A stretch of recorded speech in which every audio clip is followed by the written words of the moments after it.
Oke, Assalamualaikum warahmatullahi wabarakatuh. Good morning, all of you. It is my great pleasure to welcome all of you to our discussion today. It is the Indonesian Digital Humanities Discussion Series, and it's become a third series. So, thank you for taking the time to join us again for what promises to be an engaging and thought-provoking conversation in our discussion today. So, before going to our discussion, I would like to extend a particular warm welcome and sincere appreciation to our distinguished speaker, Bu Wina, who have graciously agreed to Yeah, share their expertise, experience, and insight with us today. So thank you Bu Wina to join our discussion today as a speaker, and Bu Wina will talk about digital dakwah in the modern era ya, the role of NU yes, garis yeah. lucu, ya, garis lucu. So uh, another thing, so we are honored by your presence and grateful for your valuable contribution to our discussion today. So I would like also thank to all participants today, our students, our researcher, academics, and members of the wider community who have joined us. Your reflect the growing interest in understanding how digital technologies are transforming the ways religious messages are communicated, received, and interpreted in contemporary society. So our discussion today is collaboration between Digital Muslim Review. It is our journal have become number four this year, and the Indonesian Institute for Digital Humanities. Maybe Pak Ade Jaya cannot talk today because he is in the traveling to Purwakarta. So I think enjoy our discussion today. And without further ado, let us begin this discussion and explore together the opportunities, challenges, and the future of digital dakwah in an increasingly connected world. Once again, welcome everyone and thank you for being here. Ada Pak Dekan Usuluddin ini, Pak Maskur. Thank you for your presence today and join our discussion today. So, Bu Wina, the time is yours. Could you share the Okay, thank PPT? you so much. Yeah, thank you so much for having me today. So Pak Abe, we're using English, not Bahasa Indonesia, right? I think combined with English and Bahasa Indonesia because our discussion today record and we will share in the YouTube. Mau share PPT bisa di-share silakan Bu Winda ini sudah saya Ya, make co-host. oke. Ya, hmm.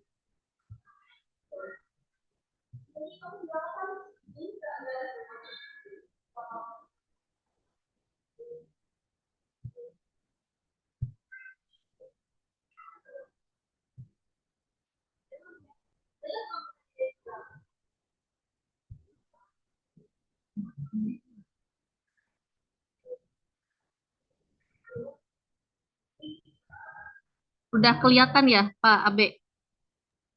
Belum muncul ini, masih proses kali. Oh, belum. Oke, okay. Should you preview button? Jadi dibuat preview supaya lebih mudah atau klik F5 on your keyboard. F5. Yap. F5. F5 ini untuk mencerahkan. Oh, atau di bagian bawah PPT itu ada preview tuh, Bu. Ah, oke. Oh iya ya. Ya, ya, ya. Normal. Review itu yang slideshow Ya, bukan? slideshow, slideshow. Udah ada belum, Pak? Sudah? Oke, good. Oke. Sebentar, mana yang paling depan? Oke. Okay, thank you so much for all of you who already attend to my presentation today. So this is my research that I already conducted like 2023.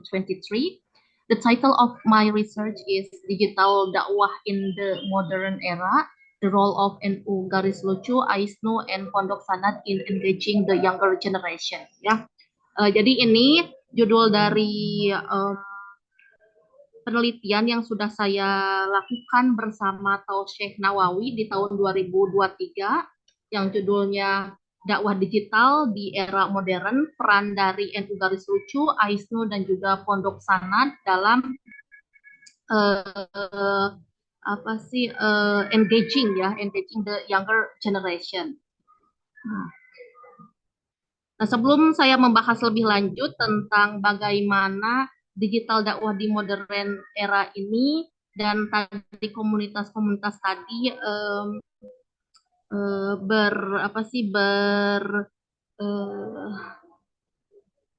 berinteraksi ya atau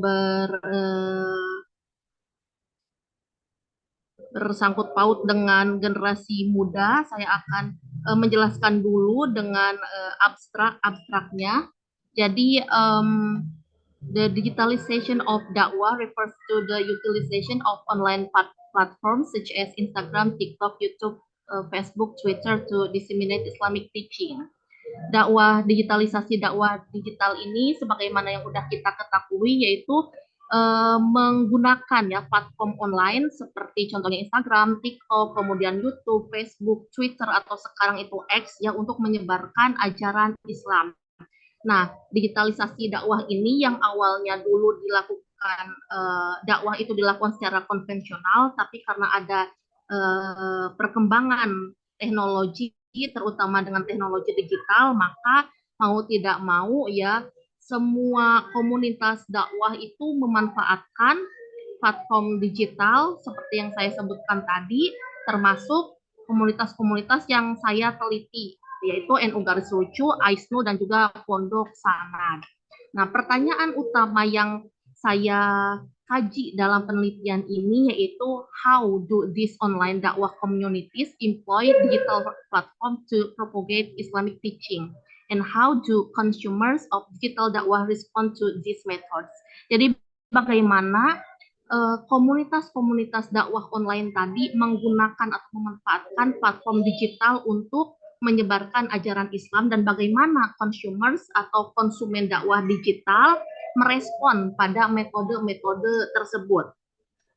Nah, ada 3 metode ya yang saya gunakan atau yang saya analisis di penelitian ini, yang yaitu al-hikmah, yaitu dengan bagaimana si komunitas dakwah atau pendakwah itu harus secara bijak melihat sasaran dakwah ya dan juga melihat level dari pemahaman audiens dakwah. Kemudian juga al-mau'idah hasanah, bagaimana dakwah itu disampaikan secara lembut, secara baik kepada audiens tanpa kekerasan, dan juga metode ketiga itu tanpa mendebat gitu, yaitu dengan cara perdebatan, tapi perdebatannya itu secara baik tanpa memang menimbulkan kekacauan setelahnya gitu. Nah, metode yang saya gunakan untuk penelitian ini itu mixed method, yaitu kualitatif and also kuantitatif. Kualitatif yaitu melalui interviews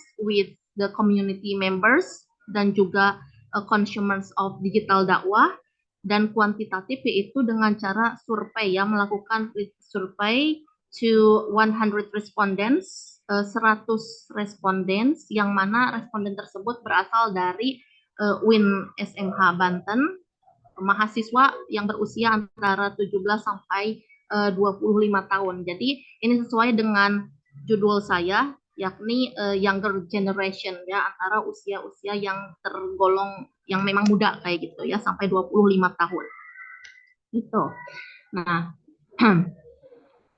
topik ini tentang apa tadi? Dakwah digital, NU Garis Lucu, AISNU, Pondok Sanat, dan juga Young People's Response. Bagaimana anak muda atau pemuda merespon to the dakwah methods used by the 3 online platforms and their social media preference. Dan juga anak muda tadi lebih memilih sosial media seperti apa sih untuk dakwah ya secara digital itu, apakah mereka memilih mayoritas memilih aksesnya pakai Twitter atau pakai YouTube atau apa, terus apakah disampaikannya itu melalui infografis atau memes atau juga kajian online. Nah, ini akan kita teliti ya, akan saya sajikan lebih lanjut di penelitian ini. Hey. Nah, kemudian latar belakang dari penelitian ini yaitu Islam in digital era has transformed dakwah from most lectures to online platform. Jadi awalnya metode dakwah itu dilakukan door to door ya, atau masjid ke masjid. Kemudian sekarang karena adanya perkembangan teknologi digital, jadi dakwah itu dilakukan secara online melalui platform online. Nah, ini dilakukan ya, atau saya ambil 3 komunitas yang mewakili ya, mewakili media komunitas digital, yakni NU Garis Lucu, AISNU, dan juga Pondok Sanad. NU Garis Lucu itu lebih cenderung menggunakan konten humor ya, humorous and relatable Islamic content. Jadi menyampaikan dakwah secara singkat melalui memes, itu lebih banyak yang digunakan oleh NU Garis Lucu.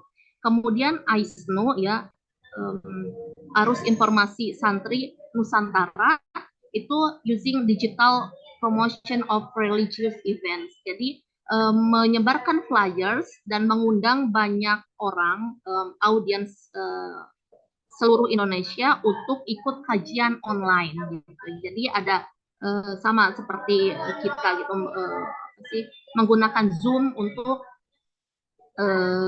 kajian tertentu. Nah, ini AISNU dakwah digitalnya itu mengundang orang untuk ikut kajian yang dilakukan oleh ustadz-ustadz di seluruh Indonesia kayak gitu. Kemudian yang ketiga Pondok Sanad.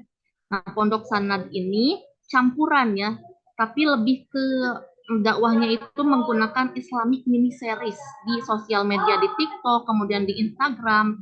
Nah, mini series ini bertemakan Islam dan sains, itu yang membedakan Pondok Sanad dengan 2 platform media sosial tadi. Apakah effective to reach youth? Apakah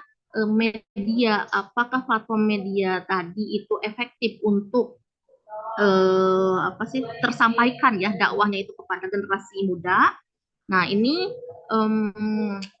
jadi tiap generasi, kalau mahasiswa ya di UIN SMH Banten ini memang lebih preference ke digital dakwah kayak gitu ya, daripada konvensional dakwah gitu ya. Nah, ini juga yang mungkin membedakan antara generasi terdahulu dan generasi muda yang memang sangat dekat dengan media sosial, dengan handphone atau dengan gadget ya lainnya. Maka digital dakwah ini bagi generasi muda lebih efektif daripada dakwah konvensional kayak gitu. Nah, ini metode yang saya gunakan untuk research, yaitu mixed methods ya, kuantitatif and also kualitatif.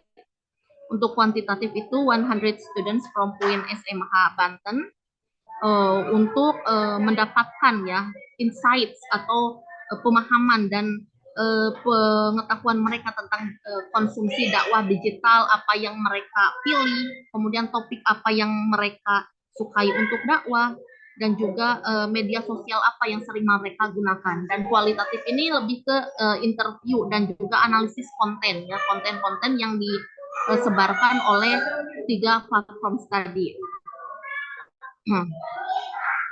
Nah, dakwah itu kalau secara makna konvensional itu efforts or activities aimed to conveying the teachings of Islam to others. Jadi usaha untuk menyebarkan ajaran Islam kepada orang lain kayak gitu. Tapi dakwah ini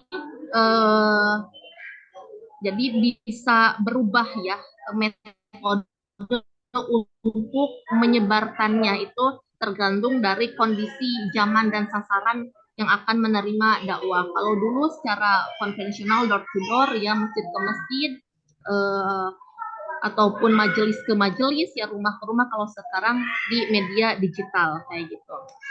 Nah, definisi dakwah tadi itu tercantum dalam surat An-Nahl, dan ini juga yang akan menentukan 3 metode dakwah ya untuk dijadikan analisis dari 3 platform tadi. Nah, ini based on surat An-Nahl verse 125, bahwa dakwah itu invite all the way of your Lord with wisdom and kind advice, and only debate with them in the best manner. Surely your Lord alone knows best who has strayed from his way and who is rightly guided. Jadi mengajak, invite ya, mengajak semua.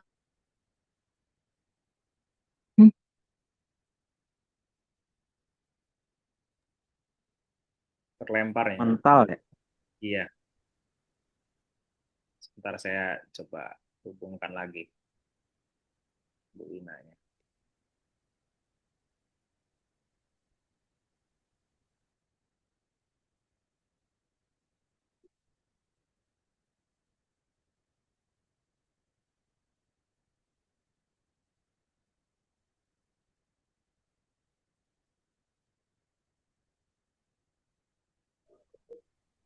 Ya.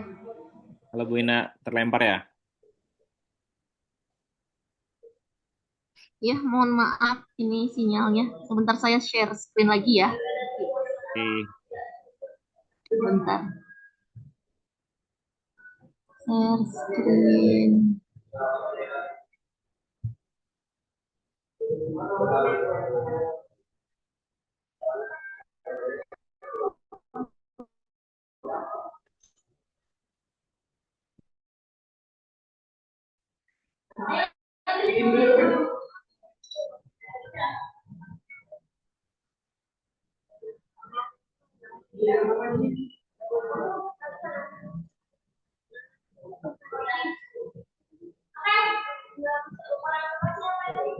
Oke. Nah, jadi dakwah berdasarkan surat An-Nahl ayat 125, yakni mengajak ya, mengajak semua ke jalan Tuhan with wisdom, dengan cara yang bijak, and kind advice, dan dengan cara mengajak memberikan pesan dengan baik gitu, and only debate with them in the best manner, dan hanya berdebat dengan mereka dengan cara yang baik pula. Nah, itulah dakwah yang seharusnya dilakukan ya oleh semua pendakwah. Jadi mau itu harus mempertimbangkan bijaknya, kemudian pesan yang disampaikannya, dan juga ketika mau berdebat, berdebatlah dengan baik. Itu based on surat An-Nahl verse 125 gitu. Nah, berdasarkan surat An-Nahl tadi ada 3 primary methods of dakwah. Al-hikmah ya, al-hikmah itu wisdom in preaching, requiring adaptability to the circumstance of audience. Jadi harus bijak ketika berdakwah, mempertimbangkan keadaan atau kondisi dari audiensnya, psychological stage-nya, keadaan psikologisnya kayak gitu. Kalau misalkan anak muda, materi dakwahnya apakah tentang misalkan tentang kalau anak muda senangnya tentang pergaulan bebas, ya materi dakwahnya itu harus disesuaikan dengan kesukaan atau yang sesuai dengan topik untuk anak muda gitu ya. Kalau untuk orang yang lebih tua, berarti topiknya itu harus disesuaikan juga dengan minat orang yang lebih tua kayak gitu ya. Itu al-hikmah, menyesuaikan dengan kondisi dari audiens dan juga tingkat pemahaman audiens. Kemudian the second one, al-mau'ijah hasanah atau soft language, dengan bahasa yang baik, avoid criticism ya, jangan menimbulkan criticism ya, kritik, dan choose violence, dan menghindari hal-hal yang akan menimbulkan kekerasan kayak gitu ketika kita menyampaikan dakwahnya. Dan yang selanjutnya yaitu mujadalah bi alati hiya ahsan, rational discourse through debate. Nah, ini kalau yang ketiga ini dakwahnya dengan cara berdebat, tapi debatnya dengan cara yang baik gitu ya, bukan yang akhirnya menimbulkan konflik gitu. Nah, ini 3 metode dakwah ini diambil dari surat tadi, surat An-Nahl ayat 125, Al-Hikmah, Al-Mau'izah Hasanah, dan Al-Mujadalah Bi'allati Hiya Ahsan. Nah, apakah 3 platform Aisnu, NU Garis Lucu, dan Pondok Sana tadi lebih menggunakan metode mana? Apakah Al-Hikmah, Mau'izah?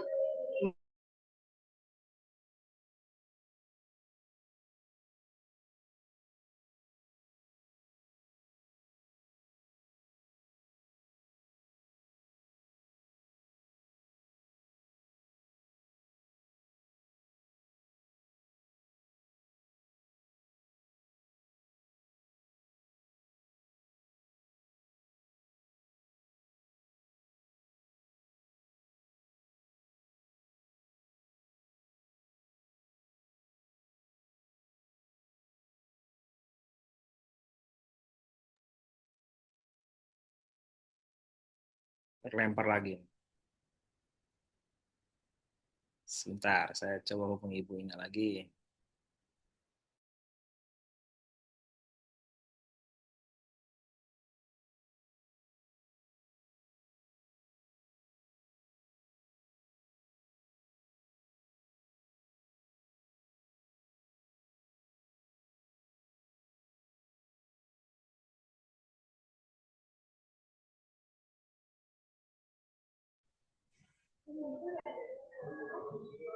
Oke, ya, mohon maaf Pak Abe. Oke, Bu. Ini kali ya Ya, sinyalnya. ya, saya share lagi sebentar ya. Oke.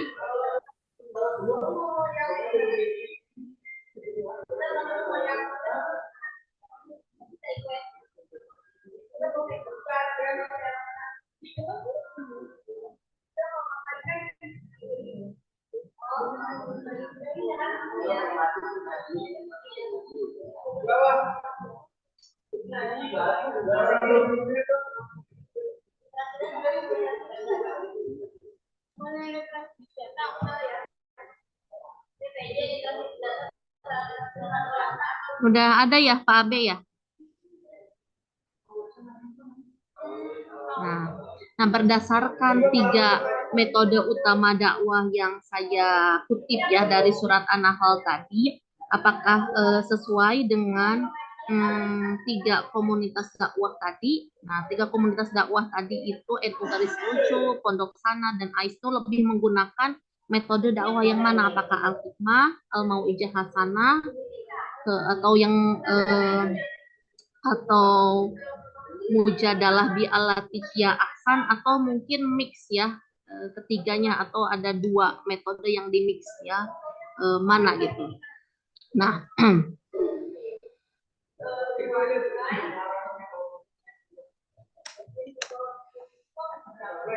nah, saya langsung aja ke NU Garis Lucu ya. Nah, NU Garis Lucu ini sudah ada sejak 2011 ya. Nah, dan makanya di tulisan saya itu menggunakan istilah Twitter ya, karena memang tadi sejak 2011 itu Twitter itu belum berubah jadi X gitu ya, tapi sekarang udah berubah jadi X, makanya X atau Twitter gitu ya istilahnya. Nah, NU Garis Lucu ini sudah memanfaatkan platform media sosial ya seperti Instagram, X atau Twitter, dan juga Instagram untuk menyebarkan dakwahnya. Tapi NU Garis Lucu ini lebih menggunakan dakwah secara humor dan juga singkat ya. Nah, kenapa humor? Karena ini sebagai antitesis ya. Jadi untuk menghindari kesan bahwa Islam itu kaku. Nah, maka NU Garis Lucu menghadirkan dakwah yang lebih humoris menggunakan meme ya, disebarkan di berbagai media sosial sehingga orang bisa mendapatkan gitu informasi tentang Islam ya, pesan Islam yang disampaikan oleh NU Garis Lucu kayak gitu. Nah, kadang-kadang juga NU Garis Lucu ini selain menggunakan memes juga menggunakan gambar yang lucu, kemudian juga teks singkat, dan juga video singkat ya yang berkaitan dengan dakwah Islam atau sejarah Islam kayak gitu. Dan kemudian metode apa yang digunakan oleh NU Garis Lucu ini? Nah, NU Garis Lucu ini menggunakan Al-Mau'ijah Hasanah ya atau gentle ya, yang secara lembut kemudian tanpa kekerasan gitu, tanpa pemaksaan. Nah, ini adalah contoh dari memes ya yang disebarkan oleh NU Garis Lucu di Instagram post. Nah, sebagai adik kita tuh hormat ya sama Muhammadiyah. Kalau boleh cium tangan, kami akan sungkem bolak-balik. Mereka aja yang gak mau katanya. Bayangkan saat mau puasa kami persilahkan kakak kami duluan. Waktunya tarawih kami juga rela pulang belakangan. Nah ini apa sih contoh dari apa informasi Islam ya yang disebarkan oleh NU Garis Lucu ya. Nah, dengan cara membandingkan antara perbedaan apa sih taraweh gitu ya ataupun tradisi antara Muhammadiyah dan juga NU. Nah, itu disampaikan dengan short text ya atau pesan pendek seperti ini. Jadi orang tahu bahwa oh NU dan Muhammadiyah memang bedanya seperti ini kayak gitu ya. Ini memang pesan yang disampaikan itu sangat-sangat singkat, tapi disampaikan dengan cara humoris. Kemudian NU dan Muhammadiyah lahir dari guru yang sama. Satu milih dakwah di kota, satunya lagi di desa. Kayak gitu. Itulah kenapa jumlah follower kita berbeda. Gitu. Dan juga sama ya. Kemudian kakak Muhammadiyah bikin kampus, warga NU kami suruh kuliah di sana. Meskipun ketika kami bikin pesantren jarang yang mau mondok di mari. Gitu. Itu juga sama lebih ke informasi Islam gitu ya yang disampaikan oleh NU Garis Lucu dan banyak yang dengan cara membandingkan bahwa NU ini Muhammadiyah seperti ini. Kemudian yang kedua Arus Informasi Santri Nusantara atau AISNU ya. Ini didirikan lebih tua, lebih muda ya, lebih muda daripada NU Garis Lucu yakni 2016. Ini didirikan oleh 50 lebih administrator media sosial di Yogyakarta. Nah, dakwahnya itu melalui online dakwah dan juga study program. Jadi melalui Zoom, menyebarkan flyer di sosial media, kemudian ketika orang tahu bahwa akan ada dakwah ini, ya orang nanti harus mengakses Zoom sehingga bisa mendengarkan ceramah yang akan diadakan oleh AISNU kayak gitu. Nah, metode yang digunakan oleh AISNU yakni Al-Hikmah ya, adapts to audience and various condition, including time and place. Jadi bijak mempertimbangkan kondisi ya, waktu dan juga tempat kayak gitu dan untuk para audiensnya. Nah, ini contoh dari flyers yang disebarkan oleh AISNU ya. Nah, ini juga informasi tentang ustadz-ustadz yang akan menjadi penceramahnya nanti. Kemudian yang ketiga pondok sanad ya. Pondok sanad ini ada online studies dan juga mini series ya. Untuk online studies itu di-share di Instagram, YouTube dan belakangan juga di-share di TikTok. Nah, bedanya pondok sanad dengan kajian online tadi, untuk pondok sanad itu preachersnya atau pendakwahnya itu harus yang benar-benar sanadnya itu terhubung langsung dengan Nabi Muhammad SAW. Jadi seperti misalkan Al-Habib Isa Al-Kaf, Al-Habib Fahmi Assegaf, dan Al-Habib Ali Zainal Abidin Al-Kaf kayak gitu. Jadi memang pendakwahnya itu harus terhubung dengan Rasulullah. Ya. Kemudian juga selain itu ada juga mini series atau Azka mini series. Nah, ini menghubungkan antara Islam and science ya, Islam dan juga science. Bagaimana scientific knowledge atau pengetahuan ilmiah itu bisa menambah ya, menambah menambah kepercayaan kita atau keislaman kita, sehingga kita semakin yakin gitu ya dengan kekuasaan Allah. Nah, ini contoh dari mini series yang dibuat oleh Pondok Sana. Contohnya itu salah satu episode Every Baby Born Atheist. Apakah setiap bayi ini terlahir menjadi ateis gitu ya? Nah, every baby is born atheist and that religiosity is merely a result of parental influence. This logical query is then addressed by his uncle. Jadi pamannya ketika Azka ini menanyakan apakah setiap bayi itu terlahir ateis. Kemudian pamannya itu menjawab, kalau misalkan si Azka ini masih berkeyakinan bahwa setiap bayi itu terlahir ateis dan kemudian juga sekarang kita Islam itu karena memang bawaan orang tua, berarti otak kita itu masih belum berkembang dong, gitu kata pamannya itu. Jadi pamannya itu sering menjawab pertanyaan-pertanyaan Azka, terutama berkaitan dengan apa sih ketuhanan kayak gitu. Nah, kemudian nah terus bagaimana respon mahasiswa Muslim ya UIN SMH Banten terhadap preferensi dakwah, konten apa yang paling mereka sukai gitu ya. Nah, kebetulan konten-konten yang ditanyakan dalam kuesioner itu yakni konten-konten yang memang digunakan atau disebarkan ya oleh 3 komunitas dakwah online tadi.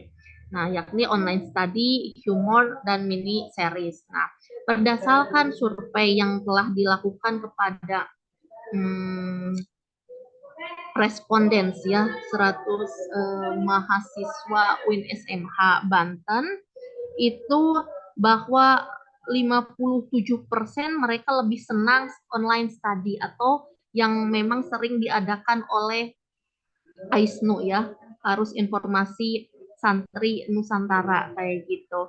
Jadi itu yang lebih senang nikmati ya atau dikonsumsi oleh mahasiswa UIN SMH Banten sebanyak 57% ya, karena materi yang disampaikan lebih padat, jadi tidak ada miskomunikasi atau misinformasi ya, misunderstanding terhadap pengetahuan Islam yang disampaikan.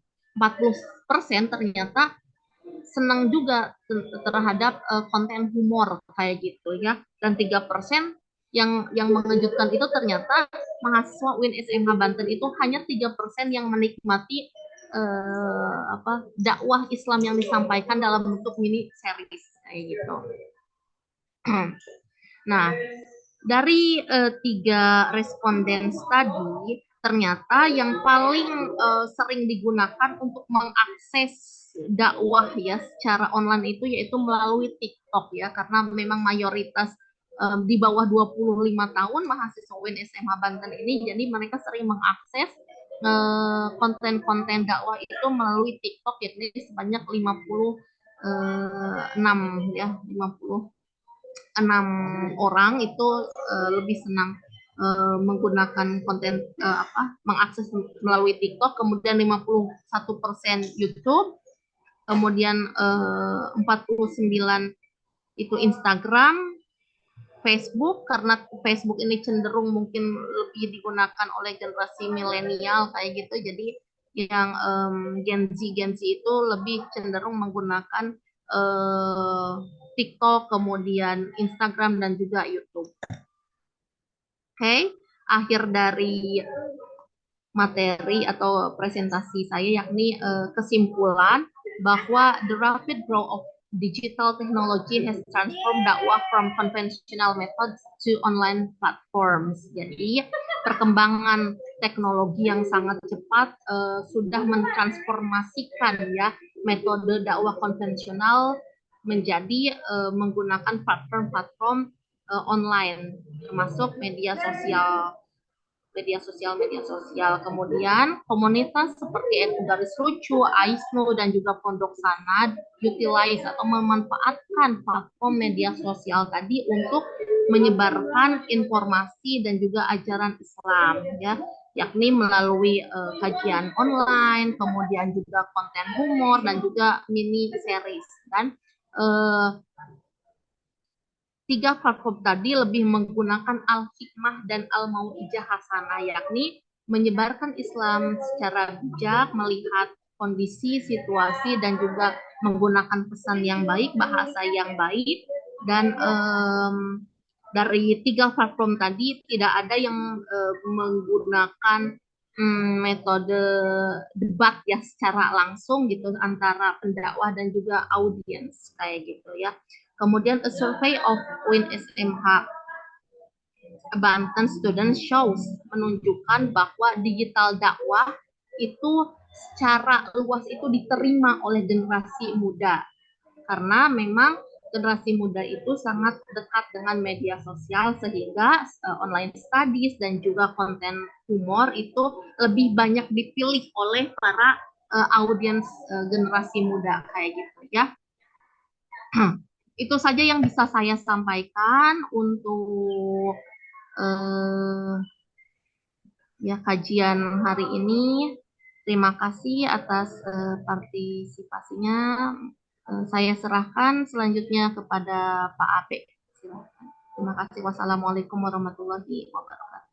Waalaikumsalam warahmatullahi wabarakatuh. Oke, thank you Bu Wina. Before going to our discussion today, we have 20 minutes again, yeah, before ending this forum.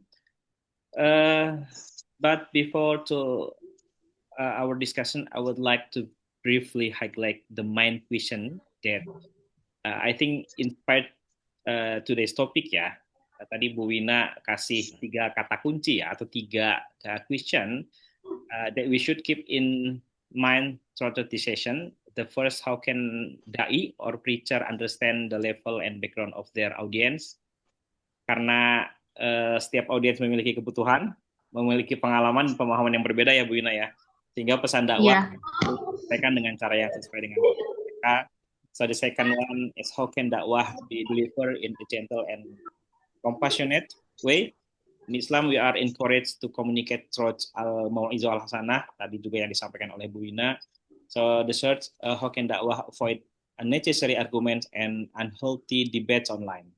Jadi semua kita tahu bahwa media sosial hari ini gitu ya, sejak munculnya sering menjadi ruang yang penuh perdebatan. Kalau tadi Bu Wina mengkaji di Twitter, di Instagram, di banyak hal mungkin ada berbeda bahasa yang kemudian disampaikan di masing-masing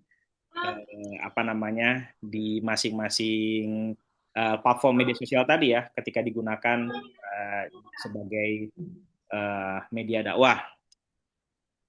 Oke, saya sebenarnya juga punya pertanyaan ya, tapi ini sudah ada yang raise hand tadi, terus kemudian di kolom komentar. Tapi sebelumnya, I would like thanks dan say hello juga ini kepada para audiens.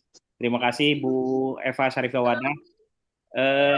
Wadek Fuda, terima kasih sudah hadir. Terus kemudian ada Bu Fauzia, ada Pak Harta juga, terima kasih. Dan ada Pak Dekan nih, Pak Mas Wahid. Dan tentunya ada Kang Saiful Rahman, always present from the first series ini ya. Ini audiens yang hadir dari seri pertama ini ya. Dan Pak Dejaya, terima kasih juga masih membersamai sekalipun dalam posisi yang tidak begitu memungkinkan untuk banyak bicara karena sedang di perjalanan. Oke, ini Bu Wina ada there is a question from Pak Dejaya. Sebelum nanti kita beralih ke Kang Rohman ya. Pertanyaannya ada di chatbot, di chatbox itu ada. Yang pertama saya bacakan aja Bu Wina ya. Sebenarnya seberapa luas pengaruh media sosial terhadap cara dakwah NU? Hasil dari apa yang kemudian ditulis oleh Bu Wina di artikel ini. Kemudian seberapa besar adaptasi NU terhadap media baru ini gitu ya. Dan apakah kiai-kiai sepuh memanfaatkan media sosial juga? Apa yang mungkin berubah di NU di masa depan dengan keberadaan media sosial? Itu Oke, banyak pertanyaannya. banyak. Langsung aja ya Pak ya, Ya, satu-satu. silakan. Silakan Bu Ina. Oke. Seberapa luas pengaruh media sosial terhadap cara dakwah NU? Eh, apa sih?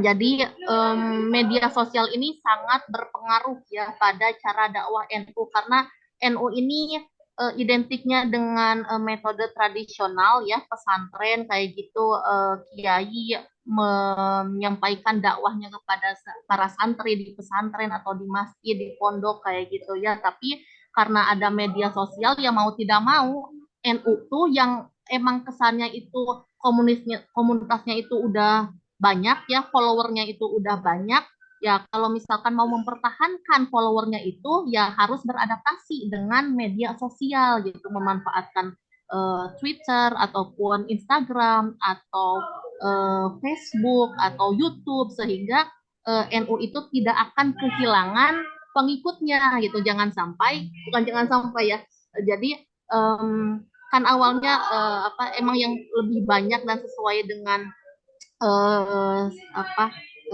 kultural ya dan historis masyarakat Indonesia itu memang cenderung ke NU gitu ya daripada Muhammadiyah ataupun yang mirip-mirip seperti itu kayak gitu ya. Jadi mau tidak mau NU harus beradaptasi dengan media sosial supaya semakin menambah followersnya kayak gitu ya. Kemudian seberapa besar adaptasi NU terhadap media baru ini? Hmm, jadi ada tadi NU garis lucu, kemudian juga AISNU itu adalah contoh dari komunitas dakwah online ya dari NU. Tapi pas saya lakukan wawancara, jadi memang komunitas online tadi itu bukan yang memang secara resmi didirikan oleh organisasi NU yang bukan, tapi memang santri-santri yang memang beliau itu santri NU ya santri NU kemudian juga ya yang memang simpatisan NU yang merasa dirinya NU seluruh Indonesia secara mandiri mendirikan komunitas tadi. Jadi bukan secara resmi didirikan oleh organisasinya kayak gitu, tapi mandiri aja gitu ya gitu. Dan seberapa besar adaptasi terhadap media sosial? Sangat besar sekali, seperti dua komunitas tadi ya. Ketika kita melihat dua komunitas tadi yang mau itu apa sih simpatisan NU atau santri NU, ketika dia mau membuat komunitas tadi, berarti dia itu memang sangat-sangat beradaptasi terhadap media sosial. Nah, apakah kiai-kiai sepuh memanfaatkan media sosial juga? Nah, ini sebenarnya saya belum terlalu peneliti ke sini ya. Tapi ada satu penelitian saya baca ya satu penelitian jadi memang yang lebih banyak memanfaatkan media sosial untuk berdakwah itu lebih ke pendakwah muda ya atau yang preachers gitu daripada elderly.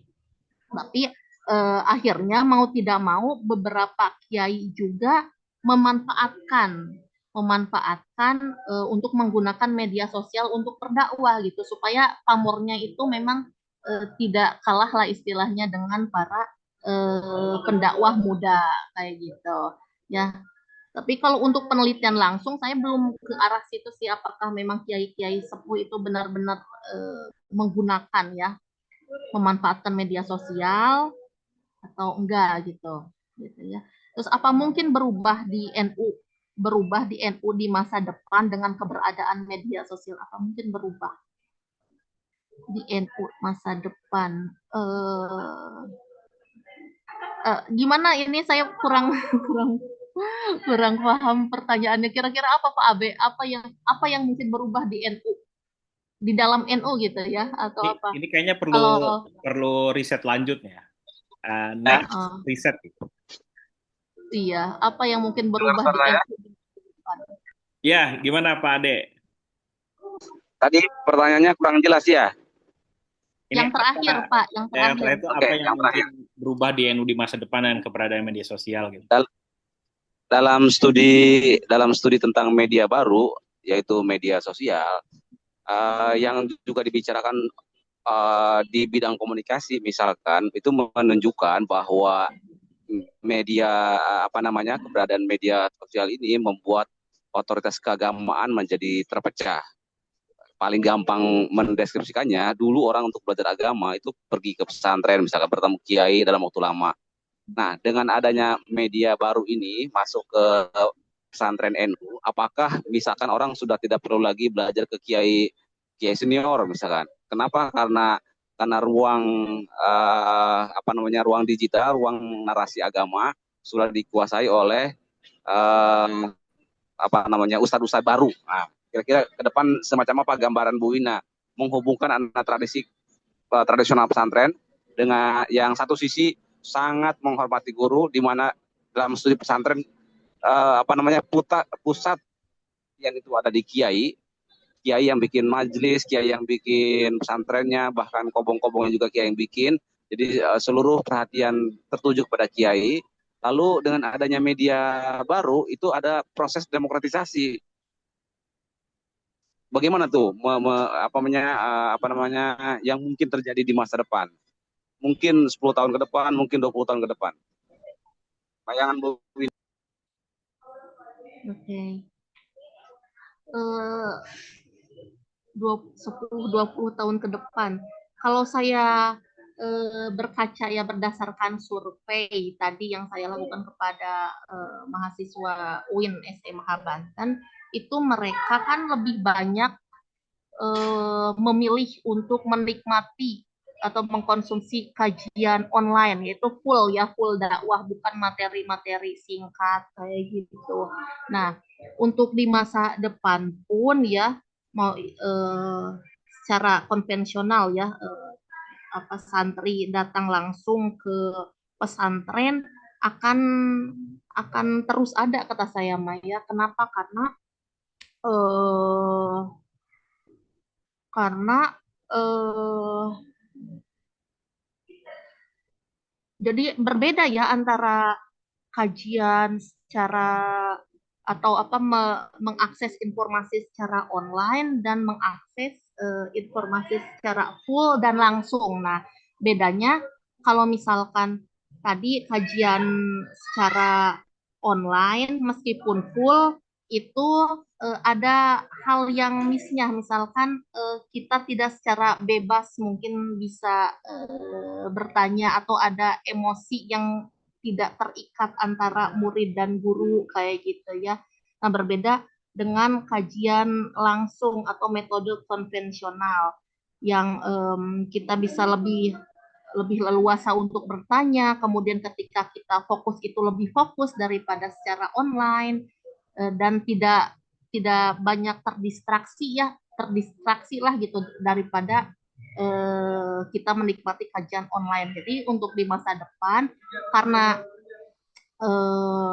tadi ya karena alasan seperti itu tadi maka NU itu tidak akan menurut saya tidak akan kehilangan lah itunya apa tidak akan kehilangan santri-santrinya untuk bersekolah atau berpesantren gitu ya. Karena apa? Karena untuk santri sendiri itu kebanyakan masih di bawah bimbingan orang tua. Nah, orang tua itu semakin ke sana itu akan semakin aware bahwa kajian online itu tidak lebih bagus daripada kajian langsung kayak gitu ya. Jadi kajian online boleh kita gunakan, kita lakukan, kita akses, tapi sebagai tambahan. Orang tua pasti saya sangat yakin di masa depan lebih aware bahwa si santri atau anak-anaknya itu ya harus tetap aja mesantren kayak gitu atau mendapatkan apa sih informasi dari kiai-kiai langsung di pesantren ya. Nah, di pesantren sendiri bukan hanya kiai-kiai tua, tapi banyak juga kiai-kiai yang masih muda gitu. Jadi nggak akan kehilangan pamornya lah NU di masa depan gitu. Itu paling Pak Ade yang bisa saya. Saya menambahkan Ya. berita baru Iya, ya. Saya iya. beberapa hari yang lalu baca berita bahwa 120 program studi di Cina itu ditutup. Kenapa? Karena pemerintah Cina memfokuskan arah pendidikan ke pengembangan AI dan robot. Nah, artinya dengan perkembangan terbaru ini di Cina sendiri dampaknya besar sekali. 120 program studi ditutup. Bahkan di Indonesia sendiri kan wakil menteri salah satu wakil menteri pendidikan kalau tidak salah mengatakan berencana menutup prodi-prodi yang tidak berhubungan langsung dengan industri. Nah, jadi saya punya keyakinan ini dampaknya luas sekali. Begitu, Bu Ina. Terima kasih atas tanggapannya. Iya, Baik, kasih ya, Pak Ade. makasih Pak Ade. Ini we going to Iya. next question. Ini ada Kang Roman dan juga nanti ada Pak Maskur. Saya beri kesempatan Kang Roman untuk bertanya selanjutnya, silakan. Oke, ini cepat saja ya. Jadi ada satu tesis yang ditulis oleh Minako Sakai dengan judul Limits to Religious Diversity Practice in Indonesia. Dia bilang bahwa eh, orang Indonesia itu punya kecenderungan dalam berpraktik beragama kalau rukun cuma pada momen-momen tertentu doang. Salah satunya adalah momen ketika bencana. Mereka akur tuh baik dengan background Kristen, Hindu, Buddha, kemudian juga Wahabi, eh, orang-orang Puritan dan NU gitu bersatu di dalam apa namanya momentum itu gitu tuh persatuannya seperti itu. Nah, jadi saya juga entah ini masuknya kritikan atau masukan kepada Mbak apa. Nah, jadi saya melihat bahwa ini kayaknya lebih menarik kalau misalkan risetnya diarahkan kepada bukan cuman young generation doang, tetapi juga backgroundnya gitu tuh, backgroundnya karena segmented dakwah yang tiga tiga ini tampak segmented gitu tuh. Cuman orang NU doang seperti itu. Karena young generation kita juga tidak bisa melihat bagaimana background mereka, apakah mereka dari Ikhwanul Muslimin, Wahabi atau dan lainnya seperti itu. Jadi pertanyaan adalah sejauh mana gitu tuh.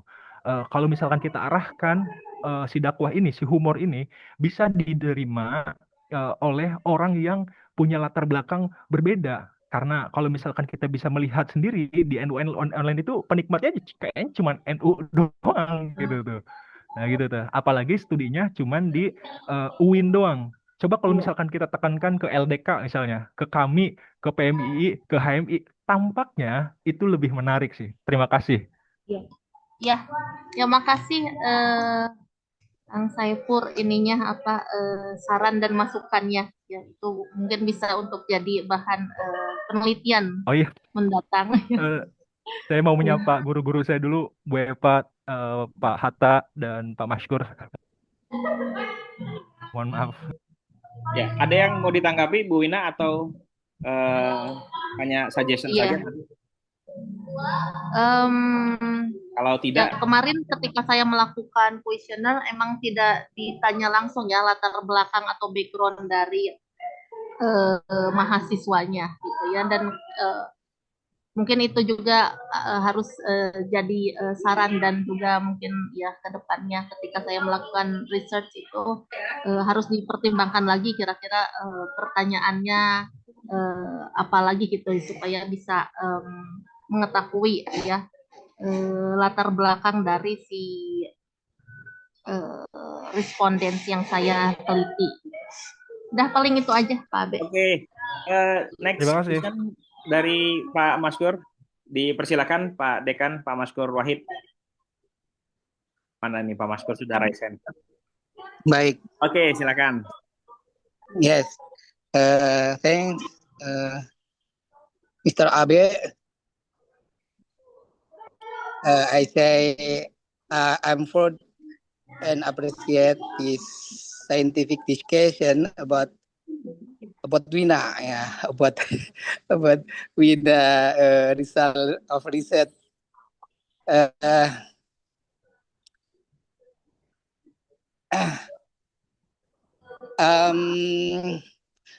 This is dakwah also ya. I think with surah An-Nahl ya, ud'u ila sabili rabbika bil hikmati wala tajidilhum billati ahsan ya. Billati ahsan. Right. So I'm restless, really. Wida, I appreciate your result of your research. What is the contribution your research result to campus, especially to Faculty of Usuluddin and Adab? So next, a new faculty, yeah, right? Adab and Humanities. So this is research result very good to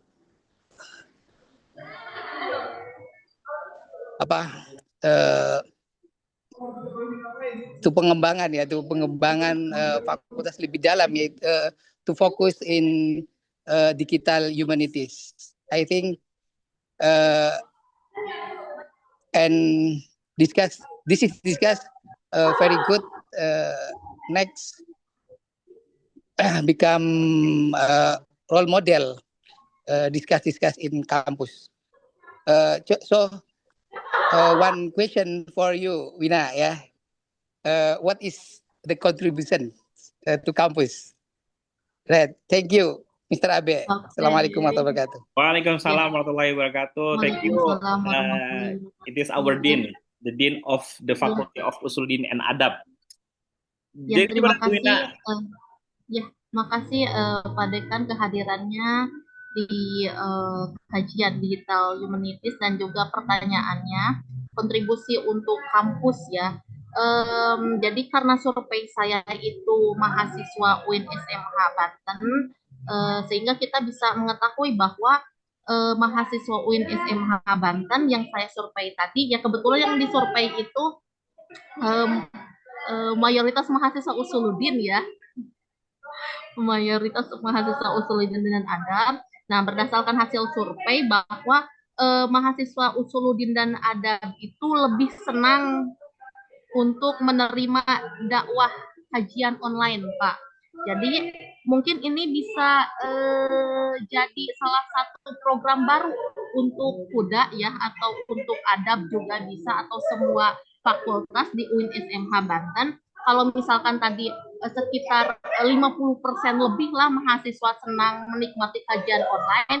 Nah, ini Fakultas Usuluddin dan Adab bisa membuat program serupa ya, sehingga mahasiswa bisa menikmati kajian online yang pendakwahnya itu adalah pendakwahnya itu bisa dari dosen-dosen mungkin yang memang sudah jadi kiai atau ustadz ya di UIN SMH Banten, atau mungkin di momen-momen tertentu mengundang pendakwah yang lebih populer kayak gitu. Nah, ini bisa jadi inspirasi ya untuk Usuluddin, untuk kuda atau untuk adab ataupun untuk fakultas lainnya kayak gitu.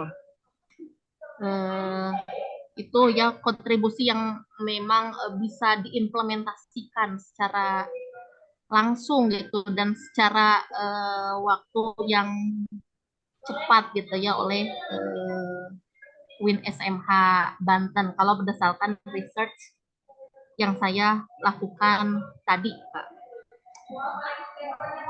Okay, thank you. I'm happy your answer. Yeah, you're welcome. Okay, we get in 11 o'clock, so it is the end of our discussion today. But before closing the discussion, there is a closing statement from you, Bu Wina, to close our discussion today about your expertise and experience in your article. Okay.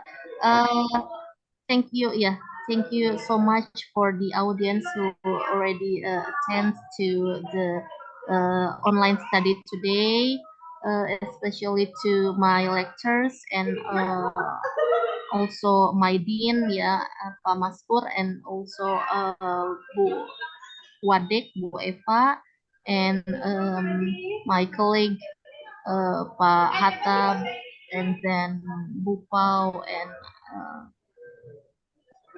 also Bu Nadia, and all of you that I cannot mention one by one. Thank you so much for having me today. I think that's enough, Pak Abe, from me. Okay, thank you. Would you say something, Pak Ade? You cannot say something?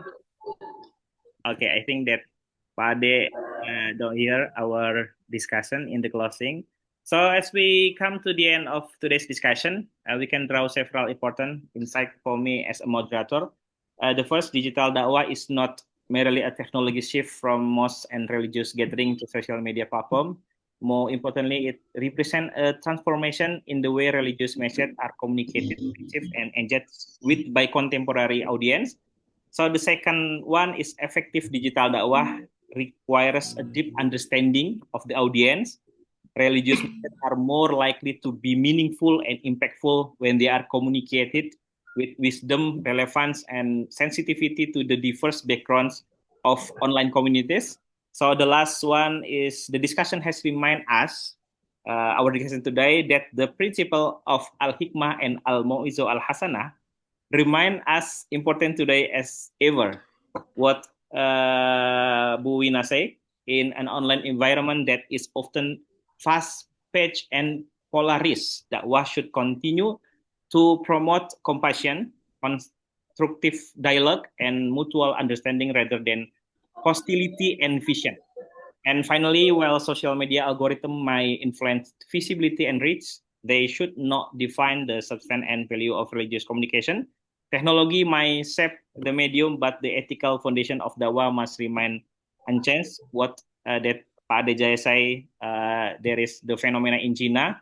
Several department is closed because of development of AI. So on behalf of the organizers, I would like to express our sincere gratitude to our speaker, Bu Ina, for sharing her valuable insight and experience with us today. We also extend our heartfelt thanks to all participants for your active engagement, Pak Maskur, Kang Rohman, Pak Ade Jaya. So the thoughtful contribution throughout this discussion. We hope that today's conversation has provided new perspective on the opportunities and challenges of digital dakwah in the modern era. Tadi beberapa pertanyaan juga menarik sekali, and that it inspire further dialogue, research, and collaboration in this important field. Dan itu tadi yang disampaikan oleh Pak Maskur.